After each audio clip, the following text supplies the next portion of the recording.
പുതുച്ചേരിയിൽ N Rangaswamy സർക്കാർ സത്യപ്രതിജ്ഞ ചെയ്ത് അധികാരമേറ്റു. മുഖ്യമന്ത്രിക്ക് പുറമെ 2 മന്ത്രിമാർ കൂടി സത്യപ്രതിജ്ഞ ചെയ്തു. പുതുച്ചേരി ലോക് ഭവനിൽ നടന്ന ചടങ്ങിൽ BJP ദേശീയ അധ്യക്ഷൻ നിതിൻ നബീൻ പങ്കെടുത്തു. പുതുച്ചേരിയിൽ 5ാം തവണയാണ് എൻ രംഗസ്വാമി മുഖ്യമന്ത്രിയായി അധികാരമേൽക്കുന്നത്. ലോക് ഭവനിൽ രാവിലെ 10:30 നടന്ന ചടങ്ങിൽ ഗവർണർ കെ കൈലാഷ്നാഥ് സത്യവാചകം ചൊല്ലിക്കൊടുത്തു. രംഗസ്വാമിക്ക് പുറമെ BJPയിലെയും NR കോൺഗ്രസിലെയും ഓരോ അംഗങ്ങൾ മന്ത്രിമാരായി സത്യപ്രതിജ്ഞ ചെയ്തു. 33 അംഗങ്ങളുള്ള പുതുച്ചേരി നിയമസഭയിൽ 18 സീറ്റിന്റെ ഭൂരിപക്ഷത്തോടെയാണ് NDA സഖ്യം അധികാരത്തിലേറിയത്. NR കോൺഗ്രസ് 12 സീറ്റുകളും BJP 4ഉം AIADMK, LJK പാർട്ടികൾ ഓരോ സീറ്റുമാണ് നേടിയത്.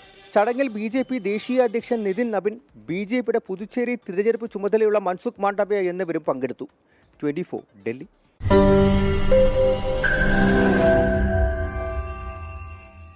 ലോകത്തെവിടെയായാലും ഏത് സമയത്തും 24 വാർത്തകളും ഓഗ്മെന്റഡ് റിയാലിറ്റി പാക്കേജുകളും എക്സ്പ്ലെയിനറുകളും വിശദമായി കാണാൻ ഞങ്ങളുടെ YouTube ചാനൽ നിങ്ങൾക്ക് സബ്സ്ക്രൈബ് ചെയ്യാം.